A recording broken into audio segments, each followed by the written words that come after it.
할렐루야. 오늘 점심 맛있게 먹었어요? 자, 우리 옆에 있는 친구에게 한번 인사 한번 합시다. 왜 왔어요? 네, 우리 질문을 통해서 우리가 또 여기에 왜 모였는지, 또 우리가 함께 여기에 왜 있는지 스스로에게 좀 한번 좀 답하면서 좀 예배를 준비하는 마음으로 더 일어났으면 좋겠습니다. 우리 한 번 더 인사할까요? 예배 보지 말고 예배 드립시다. 자, 오늘은 우리 생캠 이제 4주차인가요? 4주차. 우리 4주차 오늘 이제 치유에 대한 말씀을 나누려고 합니다. 그래서 오늘 함께 또 말씀을 나눌 때에 정말로 치유자가 되어서 오늘 함께 찬양했던 것처럼 낮의 해처럼 밤의 달처럼 많은 사람들의 아픔을 또 이렇게 빛을 비춰주어서 또 일으킬 수 있는 또 귀한 또 도구로 쓰임받는 한 주간 되었으면 좋겠습니다. 우리 예배의 부름으로 주 앞에 우리 예배의 마음을 준비하면서 우리 한번 선포하며 나아갈까요? 시작. 하나님은 내 행위와 상관없이 나를 사랑하십니다. 하나님의 은혜는 지금도 계속됩니다. 하나님은 예배를 통해 나를 변화시킵니다. 나는 원싱의 자세로 최선의 예배를 드리겠습니다. 아멘. 여러분 잘 아는 것처럼 원래 클로버는 3개의 잎을 가지고 있죠. 그런데 이제 발에 밟히기도 하고 이제 생치기가 나면서 자신의 몸을 더 보호하기 위해서 하나의 잎을 더 만들어냅니다. 그래서 네잎 클로버가 탄생을 하는 거죠. 여러분, 이 네잎 클로버가 우리에게 주는 통찰이 뭐죠? 상처는 피해만을 주지 않고 상처가 주는 수혜가 있다는 겁니다. 여러분, 인생을 살아가는데 상처는 없을 수 없어요. 나도 모르게 줄 수도 있고 또 받는 것이 인간 살아가는 세계죠. 그러니 모두가 상처를 주고받는데, 그렇다면 이 판을 바꿀 수 없다면 가장 현명한 인생은 상처의 피해자로만 머무를 것이냐, 아니면 거기에서 한 번 더 극복해서 상처의 수혜를 누릴 것인가. 여기에서 이제 현명한 인생이 결정이 된다는 거죠. 오늘 설교 제목이 상처 별이 되다. 이 스카 인토 스타라는 영국 속담에서 제가 따온 말인데, 스펠링 하나 차이에요. 그죠? SCAR, STAR. 그래서 스카, 상처로만 남을 것이냐, 아니면 이 스타, 남들의 상처를 비춰주어서 그들을 일으켜주는 이 별과 같은 인생이 될 것이냐.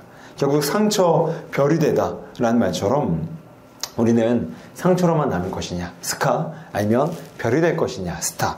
여기에서 우리의 인생의 질이 결정된다는 거죠. 그걸 고린도서 1장 3절과 4절이 사도 바울이 우리에게 이렇게 권면을 합니다. 우리 한번 같이 한번 읽어볼까요? 시작.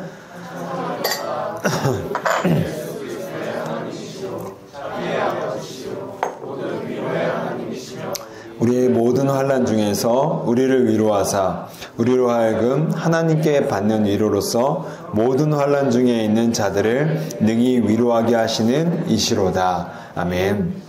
사도 바울이 뭘 권면하죠?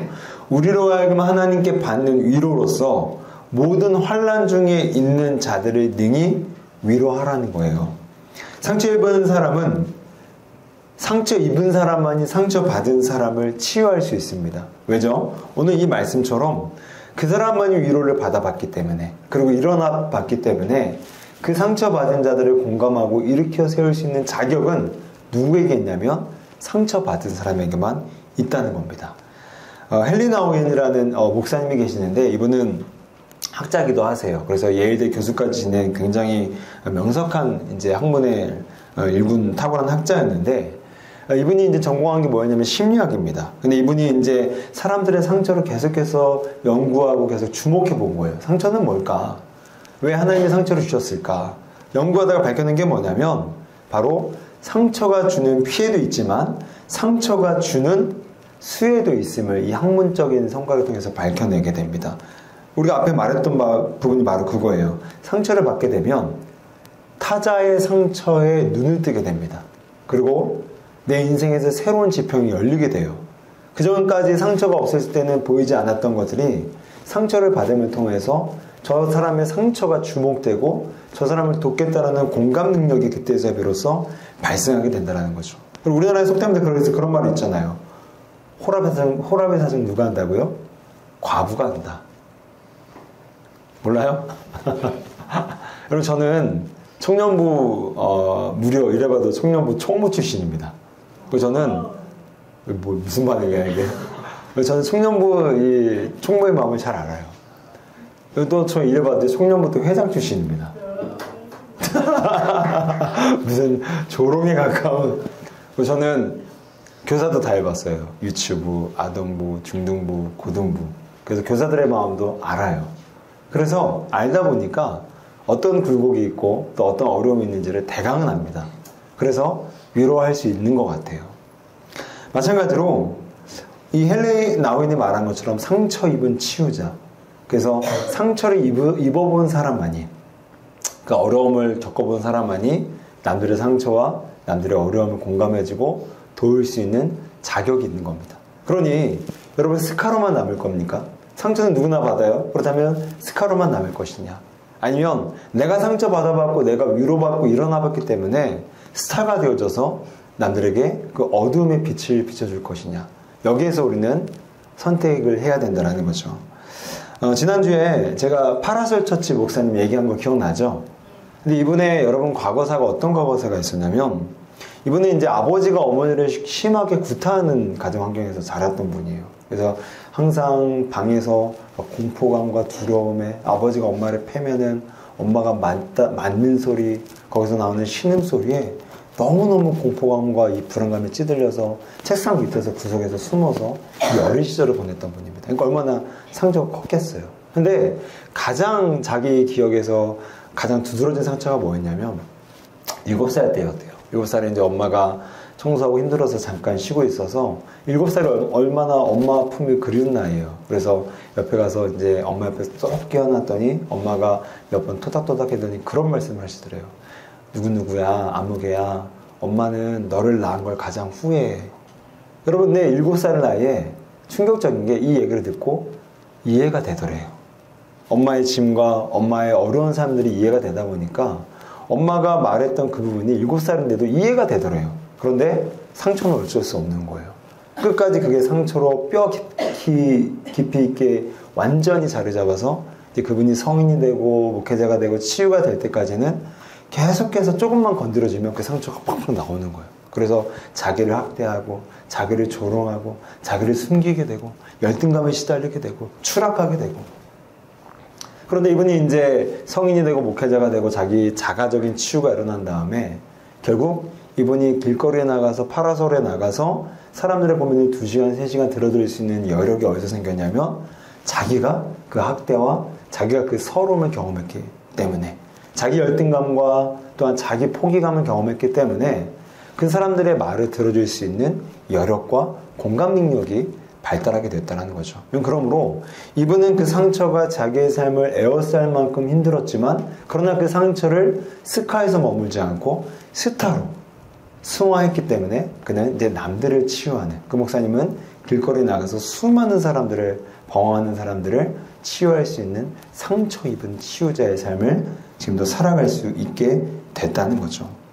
이건 그러므로 여러분은 어떻습니까? 여러분은 상처를 받았어요. 여러분은 스카로 남을 것입니까? 아니면 스타가 될 것입니까? 자, 오늘 보면은 야곱이 죽은 후에 일어나요. 야곱이 죽은 다음에 형들이 요셉에게 벌벌 떨면서 찾아옵니다. 두려운 거예요. 아버지가 있기 전까지는 야, 이 동생이 아버지 때문에 우리 용서하는 척 하는구나. 이제 아버지 없으니까 우리 죽이겠구나. 좀 권력자잖아요. 애굽의 총리잖아요. 그래서 두려운 마음이 떨고 갑니다. 그래서 이제 용서를 다시 한번 살려달라고 이제 용서를 비는 장면이에요. 그랬더니 이 용서를 의 메시지를 듣고 나서 요셉이 보인 반응이 무엇입니까? 우리 21절을 우리가 아까 읽었지만 어떤 사건이 일어나면 요셉이 형들뿐만이 아니라 형들의 자녀들까지도 기르겠다라는 대답을 합니다. 무슨 말이죠? 원수 같은 형들의 자식을 기르겠다고 할 정도로 요셉은 스카에서 머물지 않고 지금 스타로, 그쵸? 승화하고 있다라는 거예요. 우리 졸린 청년들은 일어나서 들어주셔도 됩니다. 네, 이 시간이 너무 귀한 시간 때문에 일어나서 들어주셔도 돼요. 자, 그래서 오늘 본문을 통해서 어떻게 이 요셉이 이 스카에서 스타가 되어서 치유자의 인생을 살 수 있었는지 함께 좀 2가지의 좀 원리를 좀 살펴보려고 합니다. 첫 번째는요, 요셉은 하나님 아버지의 사랑을 깨달았기 때문에 치유하는 이 스타의 인생을 살 수 다는 거예요.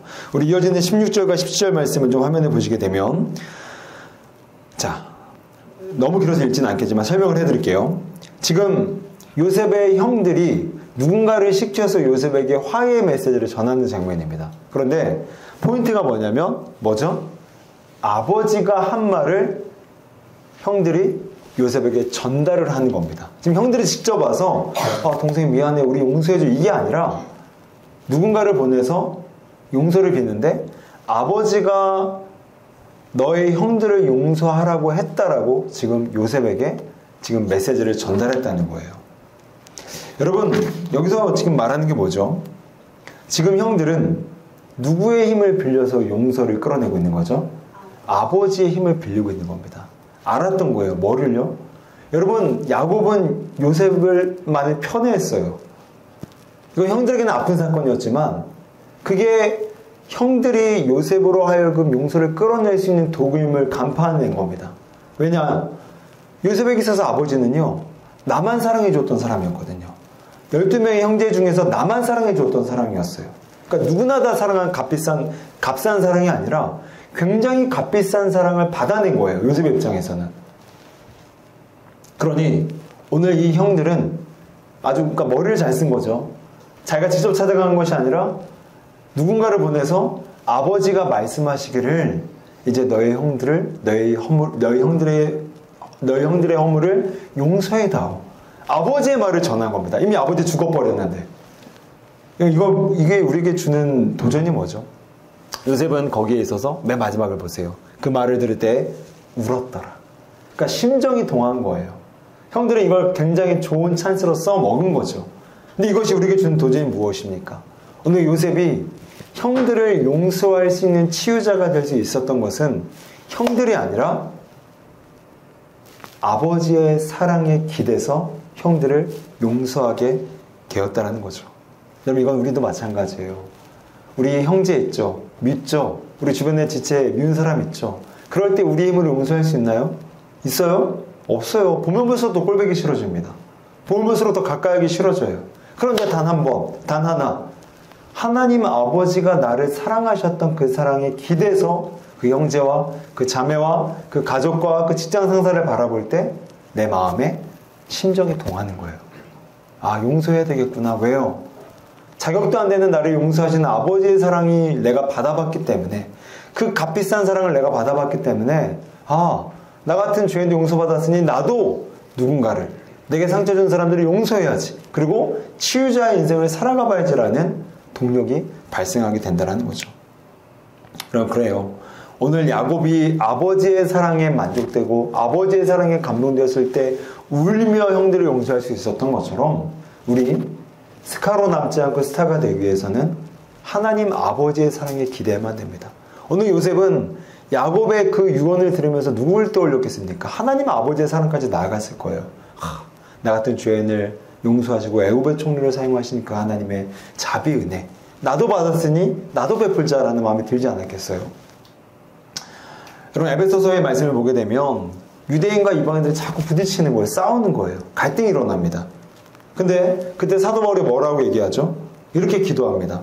너희가 그리스도의 사랑을 알아 그 너비와 길이와 높이와 깊이가 어떠함을 깨닫기를 내가 간구하더라. 무슨 기도죠? 너희들의 싸움은 내가 중재 못해. 아무리 사도 바울이지만 너희들 싸움 내가 중재 못해. 여러분, 마찬가지로 여러분 싸우고 있으면 내가 중재가 될까요? 중재 못해요.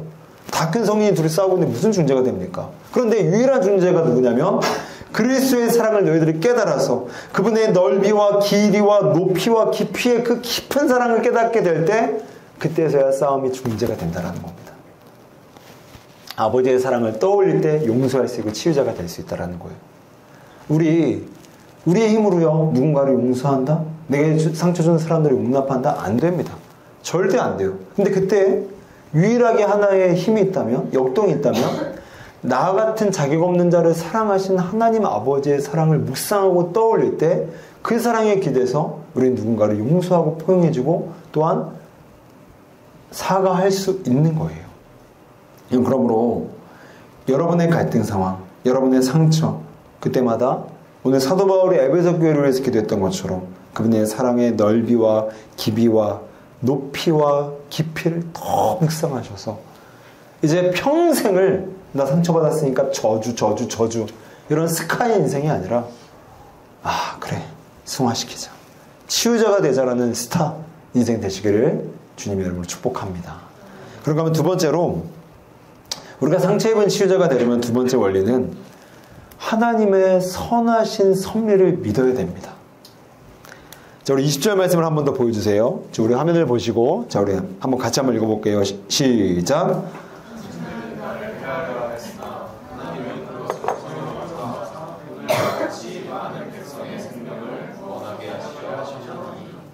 지금 요셉이 형들을 용서할 수 있었던 두 번째 원리는 뭐냐면 당신의 악의를 하나님이 선한 섭리로 바꾸사 선으로 바꾸사 나를 구원하셨다라는 거예요. 그러니까 지금 요셉이 형들을 내게 준 상처를 용납하고 스타가 될 수 있었던 것은 뭐냐면 형들의 악의로 끝나지 않고 이 내 주변의 환경이 형들의 악의로만 끝나지 않고 하나님께서 선하게 개입하셔서 그 형들의 악의를 내게 선으로 전환시켰음을 그 역사적인 하나님의 손길을 인정했기 때문에 오늘 요셉은 치유자가 될 수 있었던 거예요. 여러분 그렇다면 어떤 과정으로 이 형들의 악의가 요셉에게 있어서 구원으로 전환됐을까요? 제가 언젠가 한번 요셉을 설교하면서 한번 들었던 말씀일 거예요. 여러분 요셉은요 기본적인 성향이요 누군가를 섬길 수 있는 배려자가 아닙니다. 배려만큼은 눈꼽만큼도 없었던 자기중심적인 인간이었어요. 왜죠? 요셉은 편애를 받았습니다. 여러분 편애를 받았던 건 뭐죠? 지만 아는 거예요. 남들이 안 보이는 겁니다. 사회가 안 되는 인간들이에요. 그래서 요셉은 형들을 전혀 배려할 줄 모릅니다. 위로 형들이 10명이에요. 서열 11번이라고요. 요셉이. 근데 형들 앞에서 채색 옷을 입고 나와요. 채색 옷이 뭐라고 했죠? 후계자가 입는 옷입니다. 그러면 여러분 눈치가 있어야죠. 아무리 아버지가 지를 편애하고 너 내 후계자라고 해도 둘만 알았어야죠. 근데 아직 후계 구도가 결정이 안 됐는데 요셉은 배지 달고 나온 거예요. 채색 옷이라는. 그리고 형들 10명 앞에서 자기 과시하는 겁니다. 형들 저 보세요. 저 후계자 됐어요. 여러분 어떤 형이 10명이 야 축하해. 역시 너는 나보다 뛰어나. 너 괜찮은 사람이야. 인정하게. 이런 형들은 어디 있습니까? 속으로 일을 가는 거예요. 야 저거 봐라. 의시대? 과시해? 야 저거 언제 내가 두고 봐. 내가 틈만 찾는다. 이러지 않겠어요? 여러분 요셉은요 어떤 일을 벌입니까? 꿈을 꿔요. 10개의 곡식단이 1개의 곡식단에게 절을 합니다. 이게 뭘 의미하죠? 하나님도 요셉의 후계자가 됨을 인정했다는 거예요. 그러면 이 꿈을 진짜 사회화가 된 사람이라면 어떻게 하겠어요? 자기만 아는 거예요. 자기만 간직하는 거예요. 하나님이 나를 후계자로 삼으셨구나. 겸손하게 그때를 위해서 잘 준비해야지. 이렇게 가면 됐습니다. 근데 요셉이 형들 10명 모아놓고 아버지 자리에서 그 꿈을 얘기해요. 제가 꿈을 꿨는데요. 10개의 단이요. 1개 단에게 절을 하더래요. 근데 그 단이 저예요, 저. 그럼 형들이 역시 당신은 탁월해요.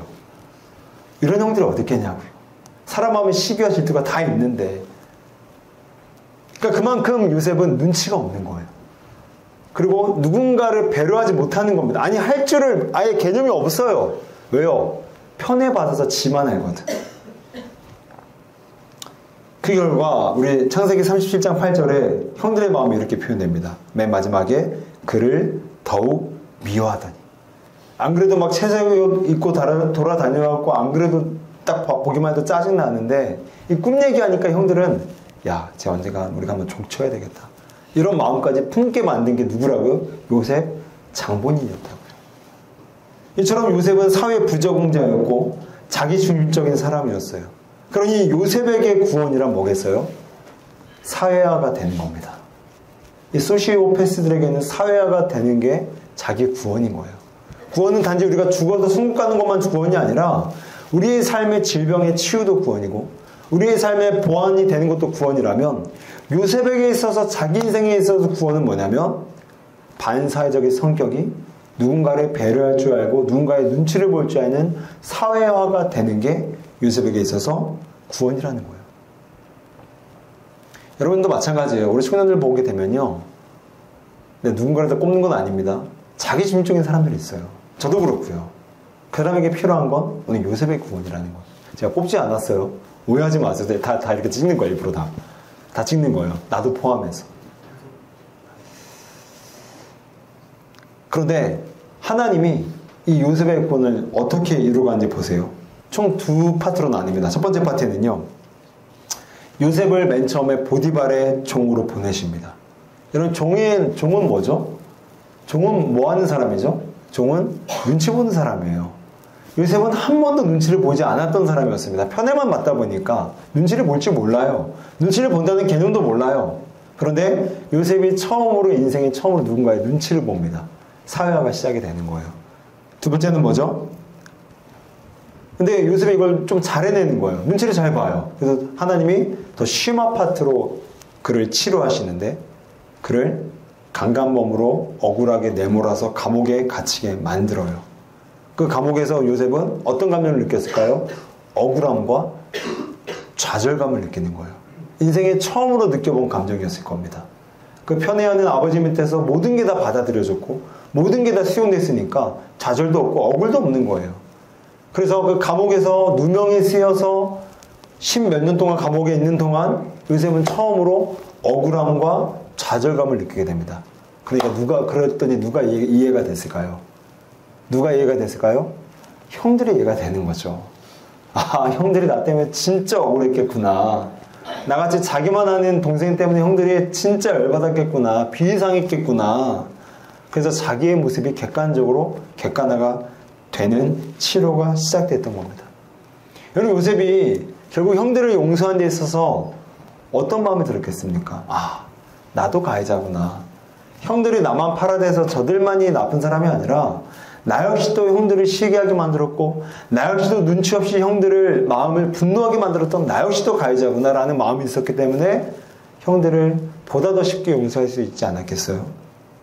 그러니 요셉이 오늘 겪은 상처는요, 형들에게 모함당하고 배신당하고 팔리고 이런 모든 상처는요, 하나님이 요셉의 반사회성을 치유하시기 위한 하나님의 구원이었다는 겁니다. 요셉의 상처가 치료되니까 이제 하나님이 쓰시는 거예요. 공감의 능력이 나타나니까 너 봐라, 저 불쌍한 애굽 백성들을 봐라. 만약에 이런 상처가 없었으면 요셉은 애굽 백성의 흉년을 하나도 공감하지 못했을 겁니다. 그런데 굶고 있는 백성들을 보니까 불쌍한 거예요. 상처받기 전에 그런 감정이 없었을 겁니다. 상처받은 후에 힘들겠구나. 공감 능력이 생기니까 하나님이 애굽 백성들을 사용한 것이 아닐까요? 이거 우리에게도 마찬가지죠. 우리 삶에 어떤 상처가 있다 할지라도, 어떤 사람이 준, 어떤 환경이 준 상처가 있다 할지라도 그것은 하나님이 나의 구원을 위해서 주신 하나님의 섭리의 결과물이라는 거예요. 저는 청년 때 제 동기가 한 15명이 됐는데 이 중에 5명이 저를 포함해서 신학생이었습니다. 그러니까 되게 저희 교회의 별명이 뭐였냐면 신학교 공장이었어요. 하도 신학생이 많이 나오니까. 이 5명이, 저를 포함해 5명인데, 하루는 한 집사님이 이제 신학생 동기와, 그러니까 신학생이었던 그 친구와 저와 그 집사님이 셋이서 뭔가 일을 하고 있었어요. 그런데 일을 다 끝나고 하루 종일 정말 땀 흘려서 일했거든요. 근데 끝나고 나서 그 친구를 향해서, 야, 아무개야, 너는 진짜 성격도 좋고 화끈하고 남자답고 리더십도 있으니까 너 진짜 목회 잘할 거야. 그리고 칭찬해 주는 거예요. 저는 당연히 아니, 내 순서구나. 자, 칭찬 받자. 활짝 마음을 열고 길을 열었어요. 근데 그냥 가시는 거예요. 근데 그날 되게 상처가 되는 거예요. 근데 목사님 그런 것 같다는 상처 받으세요 라고 생각할 수 있는데 좀 더 문맥을 설명을 드릴게요. 아까 저 빼고 지금 신학생이 몇 명이죠? 4명이에요. 저 포함하면 5명이니까. 그러니까 저 빼고 4명이에요. 근데 4명은요 정말 튀는 사람들이었어요. 정말 튀는 사람들이었어요. 어딜 가서나 주목받는 사람이 있죠. 어디 가서나 리더십이 있고, 어디 가서나 인기 많고, 어디 가서나 각광받고, 어디 가서나 어떤 평범하지 않아. 다 특별한 사람들이었어요. 뭐가 됐든 간에. 그 4명이 다 그러다 보니까 제가 늘상 눌려 있었던 것 같아요. 저는 평범했거든요. 저는 지극히 평범했습니다. 그렇게 마이너스는 아니었어요. 그런데 워낙 4명이 투출하다 보니까 제가 그냥 평범히 그냥 마이너가 되더라고요. 근데 그런 문맥 속에서 한 10년간을 함께 자라오다 보니까 나도 모르는 열등감, 나도 모르는 평범함이 주는 그런 어떤 열등감에 빠져 있다가 그 친구만 칭찬해주고 나는 칭찬이 없다 보니까 그날 상처가 확 되는 거예요. 그런데 그 상처 때문에 제가 되게 많이 고생을 했습니다. 이제 사역을 나가기 전까지 청년 때 그 교회를 섬기면서 되게 많은 마음고생을 했어요. 자꾸 비교당하고 하니까. 근데 제가 이제 첫 사역을 이제 끝나고 이제 사임을 하는 때에 교사 선생님들이 이제 저를 이제 축복해 주시면서 기억에 남는 칭찬 중에 하나가 뭐였냐면 수고했다면서 말했던 것 중에 하나가 뭐였냐면 그때 전도사였으니까 전사님 그때 한 애들이 한 몇십 명 됐는데 전사님이 애들의 그 중심, 그러니까 이제 핵심, 뭐 리더십들과만 어울리지 않고 주변부의 코너에 있는 애들과도 잘 공평하게 어울려 주셔서 저는 그게 너무 좋았어요라는 그 축복의 멘트가 저는 기억에 남더라고요. 그러면서 제가 이걸 위해서 하나님께서 나에게 상처를 허용하셨구나. 무슨 말이냐면 제가 만약에 그 상처가 없었더라면 저는 사역을 빙자하고 또한 목양을 빙자해서 공동체에서 핵심 인사들과만 어울리면서 다녔을 겁니다. 여러분 목사도 그런 욕망의 시험이 찾아오거든요. 그냥 가난하고 헐벗고 그런 사람들을 만나기보다는 좀 잘 살고 좀 잘 입고 인플루언서 사람들과 좀 어울리면서 그러면 나도 뭔가 됐다라는 그런 어떤 마음의 자족감을 이 목사에게도 찾아옵니다. 근데 만약 제가 그 상처가 없었다면 저는 주변부 애들을 바라보지 못하고 저 역시도 똑같이 핵심에 있는 사람들과 어울리고 사역을 빙자하고 목양을 빙자해서 그 사람들과 교류하는 것으로 저는 자족감을 채워나갔을 것 같아요. 그런데 제가 그런 열등감과 그 비교 속에서 저는 자라다 보니까 제 눈에 자연스럽게 그런 주변부 애들을 밟히는 거예요. 제가 잘나서가 아니라 제가 그런 상처를 계속해서 수년 동안 받다 오다 보니까 저렇게 핵심에 들어오지 못하고 저 코너에 빠져있고 주변에 빠져있는 애들이 눈에 그냥 들어오더라고요. 그래서 그 애들에게 찾아가더라고요. 신방하게 되고 교류하게 되더라고요. 여러분 이건 우리 인생에도 마찬가지라는 거죠. 우리 인생에 하나님께서 우리에게 상처를 허락하지 않으셨으면요 오늘 요셉이나 그 자기 중심적인 사람들처럼 우리는 끊임없이 자기만 알았을 겁니다. 근데 자기만 아는 이 세대가 행복하냐고요? 불행하잖아요. 자기의 결과는 불행입니다. 그런데 그 상처를 받은 요셉이 그쵸? 공감의 능력이 생겨서 용서하게 되고 상처를 받았던 저도 공감의 능력이 생겨서 핵심이 아닌 그쵸? 주변에 머물러 있는 사람들에게 눈이 가게 되고 상처를 받은 여러분들 역시도 누군가에게 이제는 치유할 수 있는 공감의 능력이 생기게 되었다는 거죠. 여러분 만약에 이 상처가 없었다면 우리는 끊임없이 나만 알고 자기만 챙기고 자기와 맞는 사람들과만 어울리려는 욕망의 노예가 쉽게 되었을 겁니다. 근데 상처 때문에 나도 모르게 누군가에게 눈이 가게 되고 나도 모르게 누군가에게 아픔을 공유할 수 있는 공감해 줄 수 있는 하나님의 여력을 우리는 받았기 때문에 우리는 상처 입은 치유자로 이 땅을 살아갈 수가 있게 되었다는 거예요. 사랑하는 청년 여러분, 이제 말씀을 정리하도록 할게요. 여러분, 이 땅에 하나님은 우리를 상처 입은 치유자로 부르셨습니다. 아멘. 그런데 자격을 따지자면 상처 입은 치유자의 자격은 반드시 상처를 먼저 받아본 사람만이 가능합니다. 상처를 모르는 사람은 인생을 논하지 못해요. 상처를 모르는 사람은요, 남의 아픔을 절대로 헤아리지 못합니다. 나와 비슷한 상처, 나와 같은 결의 상처를 받아보던 사람이 그 사람이 또 눈에 들어오게 되는 법입니다. 그러므로 이제는 상처를 받아서 상처로 머무는 인생이 아니라 상처를 뛰어넘어서 누군가를 치유해줄 수 있는 스타로 누군가에게 별빛과 같은 귀한 빛을 비춰줄 수 있는 그런 하나님의 청년들로 이 한 주간도 승리하는 우리 모두가 되기를 주의 이름으로 축복합니다.